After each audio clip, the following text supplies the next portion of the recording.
Paulo e Pedro se contradizem dentro da Bíblia. Bom dia, Pai de Cristo, com muita paz e muita alegria. Meu querido e minha querida, agora nesse momento, 7 horas e 31 minutos, do dia 26 de 4 de 2026, 22 graus nesse momento. Eu sou Batatinha, estou falando de Uberlândia, Minas Gerais, Brasil. É com muita paz, com muita alegria, meus queridos, estou com vocês aqui, dando continuação aos nossos assuntos de ontem.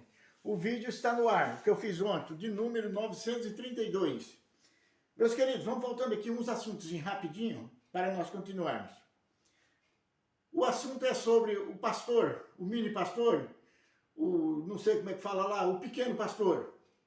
Então, na realidade, meus queridos, eu pergunto para vocês analisaram alguma coisa sobre Isaías 1, Isaías 66, Mateus 6, Atos Apóstolos 17, Amós 5, o Salmo 149 e Jó 42, Tobias. Em vários assuntos tem que ler bastante ele, viu? Para saber o que quero falar. Êxodo 30 e também levar a oferta. Vocês conhecem muito bem esse assunto. Tratamos também de João Calvino, que viveu no Brasil, viveu lá naquela área desde lá de 1509 a 1564. O cursilho de Niceia, no ano 325. E também o cursilho de Roma, no ano 382. E mais 33 cursilhos que teve em outros países diferentes. Esses cursilhos todos foram mudando a Bíblia. A Bíblia foi modificada cada vez que eles entravam, eles tiravam a parte e acrescentavam o que queria. Os nossos pensamentos, meus queridos, se nós formos analisar bem, a Bíblia ela foi escrita imaginável, palpitável e lembrável. Alguém lembrava de alguma coisa que alguém contou, outros teve o palpite que era assim, outros lembrou. Então, nessa área é lembrável, palpitável. Então, na realidade, meus queridos, vamos pegando aqui agora. A Bíblia começou a ser escrita após 60 anos, após a ida de Jesus. Então, com mais 33 que ele tinha, já foi para 90 anos. A Bíblia gastou mais ou menos 60 a 80 anos para ser, entre parênteses, concretizada, terminada. Mas então vamos voltando aqui agora. Aí nessas possibilidades, eles vieram modificando a Bíblia.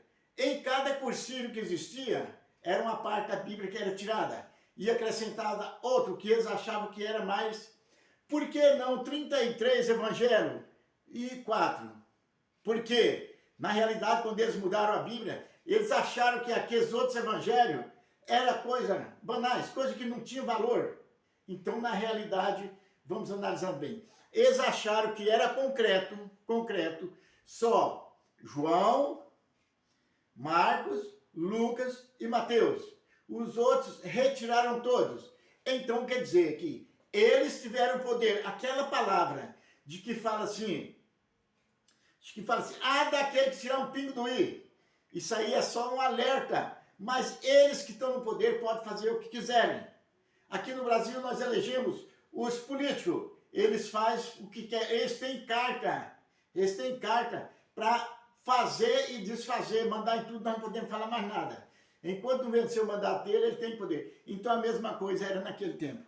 Então, meu querido e minha querida, vamos pegando aqui agora. O cursilho de Niceia, ele foi comandado no tempo do imperador Constantino. Foi quando acabaram com os livros da Bíblia, inclusive o livro de Madalena, que era companheiro de Jesus. Vamos voltando aqui uma palavrinha aqui, companheiro de Jesus. Jesus, ele tinha liberdade com as mulheres, ele abraçava-as, beijava-as. Mas quando chegou um dia, falaram para ele, o porquê que você beija Maria Madalena com mais diferente? Ele respondeu, porque eu gosto dela diferente. Aquela lá desligou, viu?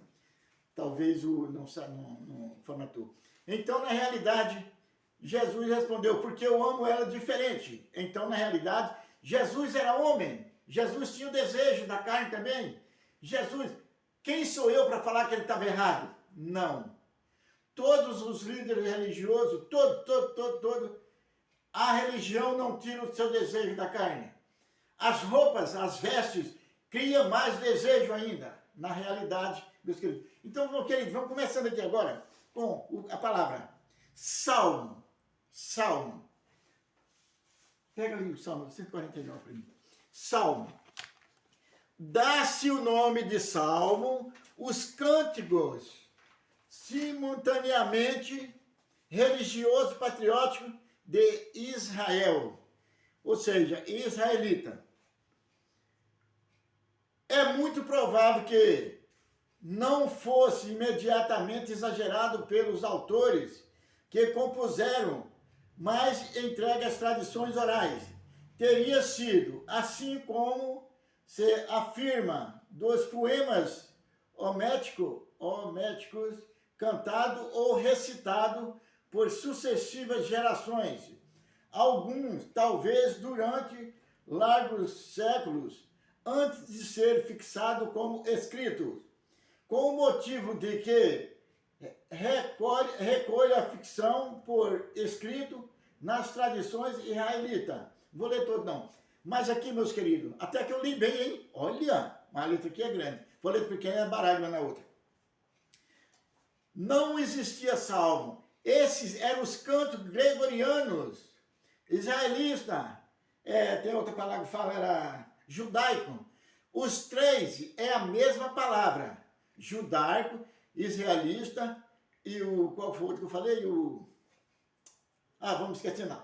Então, na realidade, essas três partes judaico, era um só, mas quando dependia do rei fulano, aí dava o nome dele. Aí quando era outro rei, dava outro nome. Então o judaico, quando era na era de Judas, de Judéia, isso e aquilo, então vinha eles pegando. Não foi Isaías, não foi ninguém, não foi rei Salomão, ninguém fez salmo. Dá-se o nome de salmo, os cânticos que foram aproveitados. Mas vamos pegar aqui agora, meu querido e minha querida, essa parte aqui, o Salmo 149.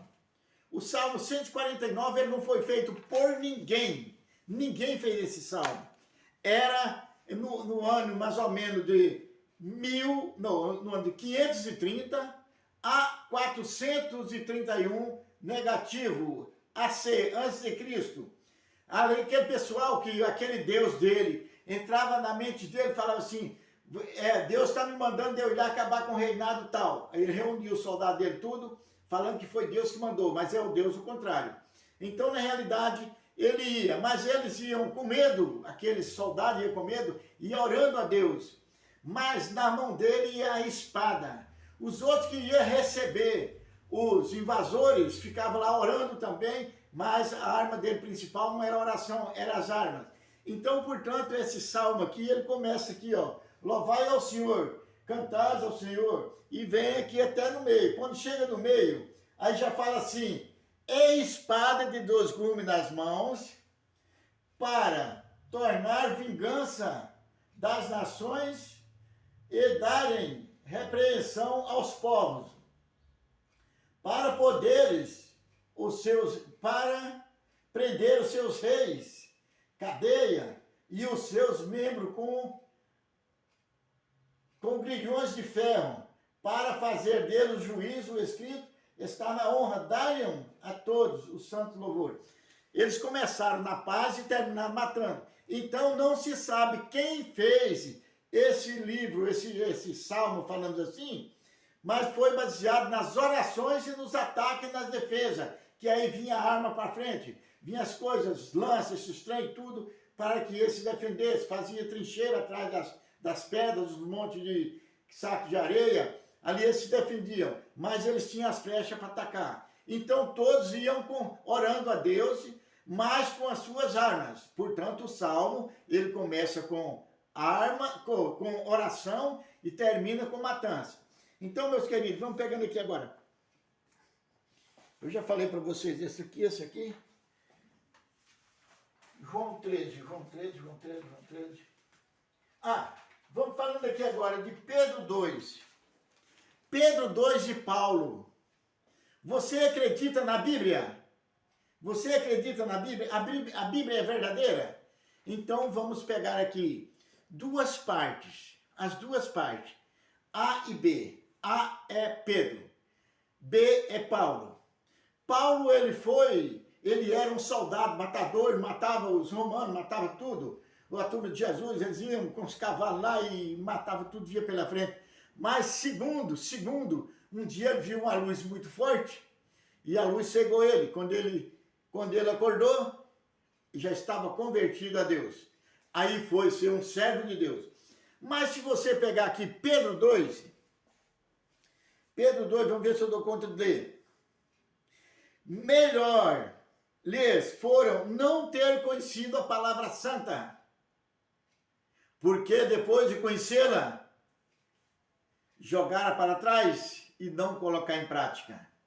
Então Pedro condena aqueles que conheceu a palavra e entraram. Aí ele fala, assim fala o provérbio, o cachorro voltará a seu vômito e o porco voltará à lama. Então Pedro 2, ele fala que ninguém vai se converter e ficar até o final da vida. Todos vão voltar para o mal novamente. Mas Paulo se converteu. Será que Paulo voltou a ser bandido novamente? Se Paulo não voltou a ser bandido novamente, Pedro 2 é mentira. Qual dos dois vocês vão fazer opção? Por Paulo que continuou, e Pedro que falou que todos vão voltar novamente. Então, meu querido, Pedro 2, o cachorro voltará a seu vômito e o porco voltará à lama. Quem é do mal, uma hora ele passa para o bem, mas conforme a hora ele volta para o mal outra vez. Então, para essa palavra ser verdade, todo mundo que se converter ao Pai volta a ser bandido novamente. E para ela, se ele nunca mais voltar, Pedro 2 mentiu. Então vamos pegando aqui, meu querido. Agora vamos ver se nós... Cadê aquele outro que está escrito? Pedro 2. Vamos ver aqui.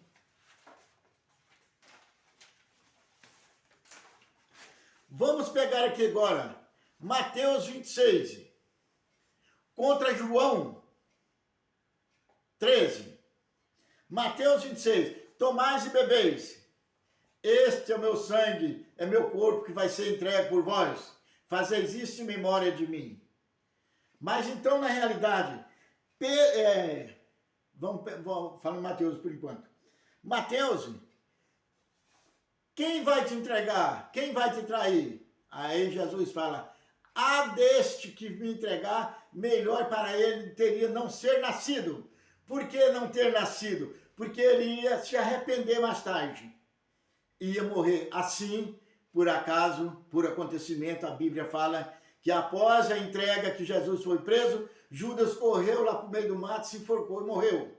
Jesus falou, há daquele que me entregar. Jesus ameaçou e cumpriu. Você me entrega, mas você morre. Primeiro do que eu. Então, na realidade, mas nós vamos pegar aqui a santificação do pão que criaram no século XIII, criaram a hóstia. Ela foi votada para ver o que eles iam fazer, como que eles iam fazer o nome do pão que Jesus distribuiu para eles, os seus discípulos. Aí chegaram o nome, lá na palavra latim, hebreus, hostilizar significava matar, judiar, fazer tudo. Ali era hostilização. Então, eu falo, então vamos dar o nome de hóstia. Vamos transformar esse pão, essa farinha aqui, em uns disquinhos pequenos e pôr na boca do povo, abençoado que é Jesus está entrando no corpo dele. Mas Jesus falou, tudo que entra pela boca é alimento para o corpo, mas sim do que é a palavra que sai da boca. Então, meu querido, aí nós vamos pegar a mudança aqui em Pedro 2, Senhor, quem vai ser o traidor? Aquele que eu pôr o pão na boca dele, o pão umedecido no óleo, no azeite, no molho. Então, na realidade, Jesus pegou o pão, umedeceu e pôs na boca de Judas. Vem aqui em Mateus, em em João 13. João 13.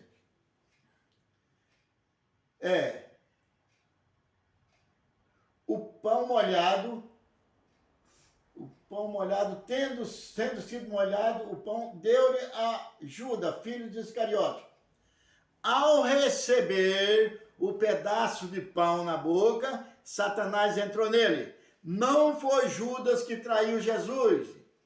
Foi Jesus que pôs Satanás no corpo de Judas através da hóstia. Através da hóstia. Ao receber o pedaço de pão, essa parte aqui, ó. Ao receber o pão em sua boca, Satanás entrou nele. Quando Jesus que viu que ele tinha sido tomado por Satanás, aí ordenou para Satanás, ou seja, Judas, os dois entre parênteses aqui, não sabemos qual, vai, me entrega logo, faz o que tem que ser feito. Aí ele foi. Mas Jesus tinha uma diferença dos líderes de hoje. Jesus tinha uma diferença que os discípulos dele todos pareciam com ele. Todo era cabeludo e todo barbudo. E todos, pelo que fala, era novo, igual a Jesus. Porque os soldados romanos lá, eles não conheciam Jesus no meio dos discípulos, que todos pareciam. Ele falou, e como nós vamos conhecer ele? Aí Judas foi e falou, aquele que eu beijar, que é Jesus, e ele recebeu o dinheiro. Então, na realidade, meu querido, vamos analisando aqui. Ele foi junto com a turma, com os policiais, os soldados lá de Pilato, que foi o que condenou Jesus, ou seja, lavou as mãos para não condenar Jesus, porque não achou nele nenhuma coisa estranha. Aí foi o soldado, junto com Judas. Quando Judas chegou no meio de todos os seus discípulos, que todos pareciam com o outro, só quem sabia era igual a mãe conhece o filho gêmeo. Mas se eu chegar numa casa que tem dois gêmeos, entrar um e sair o outro, eu não sei qual que é. Que me atendeu, se é o mesmo ou se é o outro. Mas a mãe conhecia, assim como Judas conhecia Jesus no meio dos outros. Chegou e beijou Jesus, aí os soldados prenderam Jesus.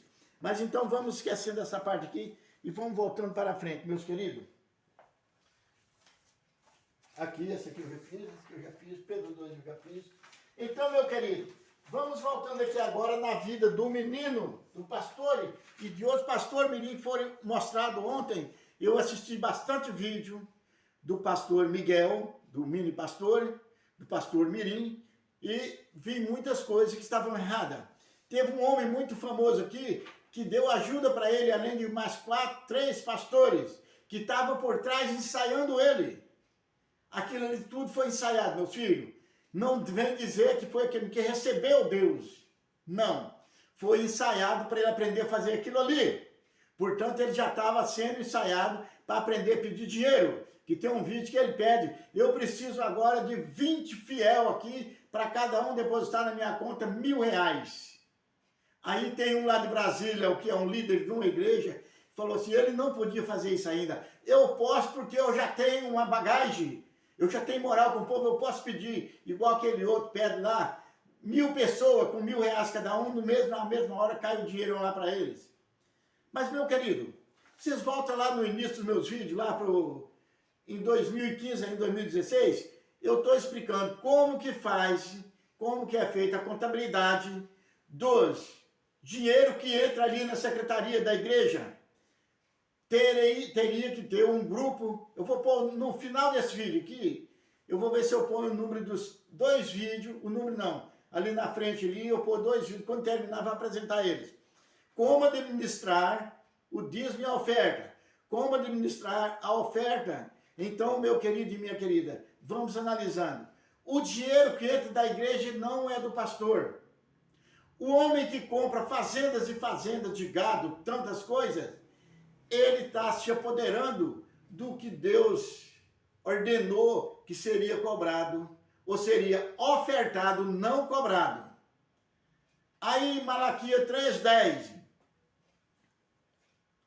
Levais a sua oferta e oferenda ao celeiro do Senhor, para que nele tenha mantimentos para ser dividido entre os órfãos, as viúvas, os estrangeiros, pessoas necessitadas. Mas hoje já está escrito aqui, ó, vai lá em Malaquias 3:10.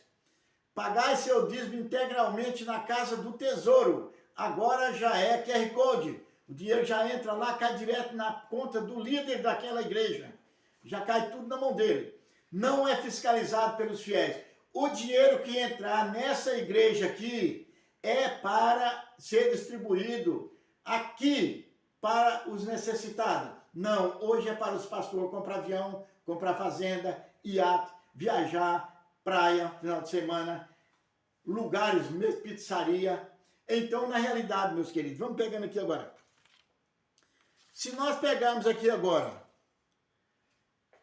Isaías 63, Paulo, em Atos dos Apóstolos, 17.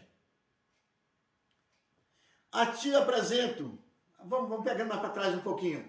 De pé no aeródromo, Paulo andando na cidade e foi encontrando várias igrejas.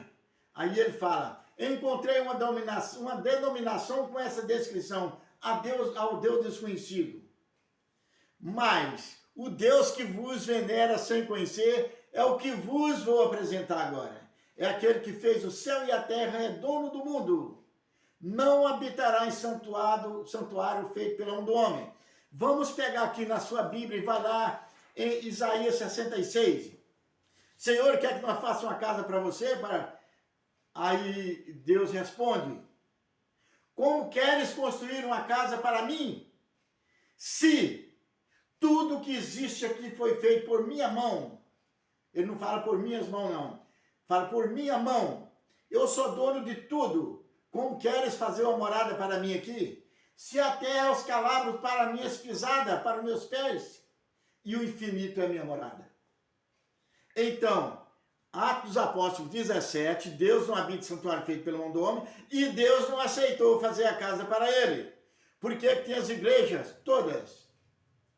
Meu querido, eu tenho um vídeo lá de 2016, 2017, que eu falo, a minha veste, ou as minhas vestes, as vestes de todos, não mudam o nosso caráter, não muda a nossa personalidade, não muda o nosso comportamento, não mexe nossa cabeça. Sim, a cabeça de vocês. Porque Jesus tinha quantas faixas verde, amarela, de toda a cor, para cada dia, uma faixa por cima da outra, terno. Jesus tinha uma túnica e falava, aquele que tiver duas túnicas, que faz uso só de uma, doe uma para aquele que não tem.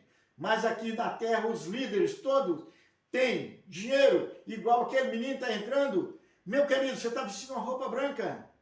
Você está sendo coagido pelos outros. Igual eu falando para vocês, teve um homem que eu vi um vídeo dele ontem, um vídeo de 20 e poucos minutos, ele entrevistando um menino, mas eu já sabia que ele estava por trás.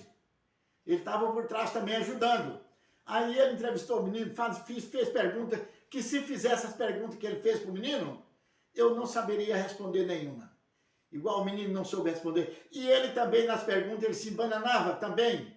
Aí eu puxei para ver se ele é pastor, bispo, ou qualquer coisa lá. Não, ele não é nada. Simplesmente ele entrou numa igreja lá, agora a partir de 2021, quando ele começou a entrar na campanha política, aí ele entrou numa igreja, ele faz batismo. Pelo que eu vi falar lá, ele faz batismo.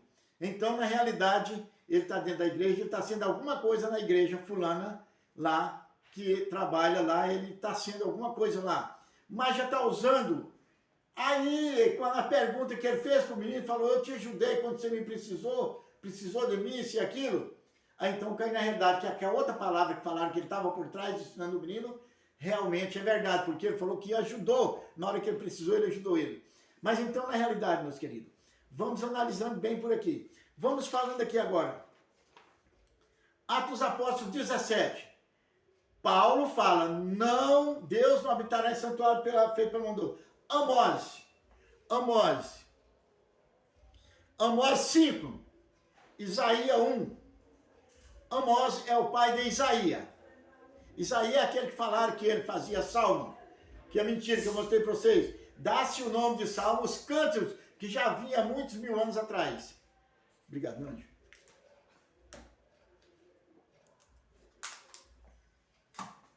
Pega a sua Bíblia e vai lá. Isaías 1. Vocês vão achar a palavra. Quando começarem, eu viro as costas. Deus não é convivente com esse negócio de ficar todo mundo gritando e abanando para ele lá no céu. Quando começar a sua gritalhada, eu tampo os ouvidos. Quando subir em cima de uma pedra para falar alto para o povo te ver, eu viro as costas. Eu fecho os olhos. Amós 5.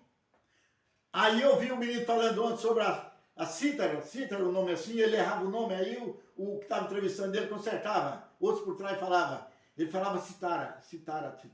E é cítara, parece que é quando tem um acento no ar. Eu não entendo, que eu nunca estudei essas palavras, mais ou menos. Então, ele começou a falar isso. Mas, meu querido, meus queridos, meus amores, minhas amoras, é porque eu estou aprendendo, a menina está me ensinando português agora. A palavra masculino termina com O. E a palavra feminina termina com A. Então, eu falo para os homens, meus amoros. Para a mulher, eu falo, minhas amoras. Haha, estou bom no português. Então, na realidade, meu querido, você quer pregar alguma coisa da Bíblia, mas você está muito fora ainda, você está muito novo para assumir esse cara. Pega lá aquela da mente das crianças, 3 anos, 4 anos, 9 anos. Então, na realidade, você está muito novo para ter um conhecimento fatal das coisas. Aquele outro que está feito a caneta. Está tudo aí. Está tudo aqui? Então, na realidade, meus queridos, você está muito novo para você entender essa parte. De que as perguntas que ele fez para você, algumas tinham lógica e outras não. Porque até mesmo ele se embananou alguma vez na hora de fazer a pergunta, que a pergunta não foi dando certo. Então, na realidade, meu querido e minha querida, eu vou mostrar para você aqui. Segure para mim. Vê se as 3 folhas, as 4 minhas estão aqui. Eu vou mostrar para você o que é você. Papais de todo o Brasil, analisa bem. Essa palavra é para você e para seus filhos. Você pega você criança e agora pega seus filhos criança. Quando eu nasci, você nasceu, Joaquim nasceu e toda a população nasceu, a mente era vazia aqui, ó. A mente era vazia. Tá vendo? Mas no nascimento dele, quando ele abriu o olho, já foi entrando alguma coisa, já veio o alimento. A mente dele foi criando alguma resistênciazinha aqui. Aí, aqui, ó. Se ele nasceu num berço do mal, o mal está para entrar aqui. E se ele nasceu no bem, o bem vai entrar aqui. O mal é maior, tá aqui. Vamos pegando aqui, esse menino já com 4 anos, já tem alguma coisa na cabeça dele aqui, ó. Já tem alguma coisa na cabeça dele. O mal tá junto aqui, entrando os dois. Aquela foto. A criança, pode ser, se achar as 4 aí, pode pôr. A criança nasceu, mas na criação aqui, tem o mal e o bem entrando na sua cabeça. Ele já vai crescer confuso com as coisas, de que na realidade ele não sabe qual que é o certo ou o errado. Eu só sei explicar que o errado está também tentando entrar no coração dele. Esse aí é outro. Dos 2 lados, a Rei de Salomão também. Tá os 2 lados. Então, quando tem os 2 lados diferentes, pode pegar 6 fotos dessa aí que tem, acho que tem 6. Essas aqui ainda não. Ah, não, essa aqui, beleza. Me dá essa outra aí essa aqui. E essa daqui, beleza. Então, na realidade, meu querido e minha querida, vamos pegando aqui agora o bem e o mal. Olha aqui, o bem e o mal. Agora eu vou te mostrar mais alguma coisa. Aí então essa criança, dos 9 aos 14 anos, a mente dela já está bem preenchida. Mas o bem e o mal está entrando aqui. O bem e o mal está entrando aqui na mente dele. Vamos pegar os 18 anos. Ele já está apto a transmitir o conhecimento dele. Agora, se ele conheceu mais o mal do que o bem, o mal vai reinar. Ele vai sair pregando aqui para baixo, aqui os 18 anos dele acima. Jesus gastou 30 anos para se apresentar. Jesus estudou 30 anos. Se vocês analisar lá, teve 2 faculdades que ele entrou, fazia teologia e filosofia, para conhecer a Deus, para poder sair pregando, ter autonomia para pregar. Então, na realidade, esse papel aqui já não vou usar ele mais não, viu? Vocês já viram ele. Mas, eu estou mostrando para vocês aqui, vamos ver aqui.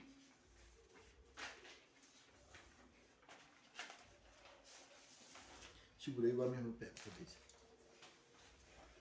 Aqui é o lar satânico. Os dois brigando. Se a criança nascer dentro desse lar aqui, ela vai ser satânica. O mal chegará na cabeça dela. Mas esse aqui é o lar feliz. Essa foto, a menina mandou a foto e o Iá fez a foto. Essa foto seria minha foto, a foto da mulher seria minha foto, mas eles modificaram e transformou em mulher. Então, na realidade, tá aqui os dois. Tá aqui os dois. Agora vamos fazer aqui. Vamos misturar aqui, ó. Vamos misturar aqui. Uma sorrindo e a outra esbravejando. Uma rezando, a outra esbravejando. Então, na realidade, meus queridos, a criança que nasceu... Gente, eu vou passando rápido, não vou voltando a folha mais não. É porque... Essa daí. O amor e o ódio. O amor e o ódio. Aqui está o homem orando e a mulher esbravejando. Analisa. Aqui está ao contrário. A mulher orando e o homem esbravejando. Agora a criança que nasceu nesse lar, que tem a paz e o demônio no meio, é aqui que eu vou mostrar para vocês. A criança nasceu aqui, ela está aqui. Ah, para cá está o mal e para cá está o bem. Ela vai ficar sem saber para onde que ela vai, porque os pais são diferentes. O pai de uma religião casou com uma mulher de outra religião. Ela sai para ir para uma igreja, sai para outra e a criança fica onde? Não, hoje eu vou com a mamãe, amanhã eu vou com o papai. Ele vai receber orientação diferente. A sua cabeça, vê se você acha que ela foi, está todo doido assim. Aqui, que tem um arvinho, todos os galhos, tudo doido. Então, na realidade, eu com duas personalidades. A minha personalidade primeira e a minha personalidade segunda. Então, meu querido, vamos pegando aqui agora. Nessa parte aqui agora, olha aqui. Opa! Isso aqui é uma maracutaia. Isso aqui foi um desenho que eu fiz manual. Esse daqui é a criança que nasceu dentro de um lar com duas personalidades. Aquele menino nasceu lá com duas personalidades. Gente, eu vou sair aqui para o vídeo que vai para o YouTube e eu vou continuar outra vez, viu? Jesus nasceu no ano 7 negativo, ou seja, AC, anticristo.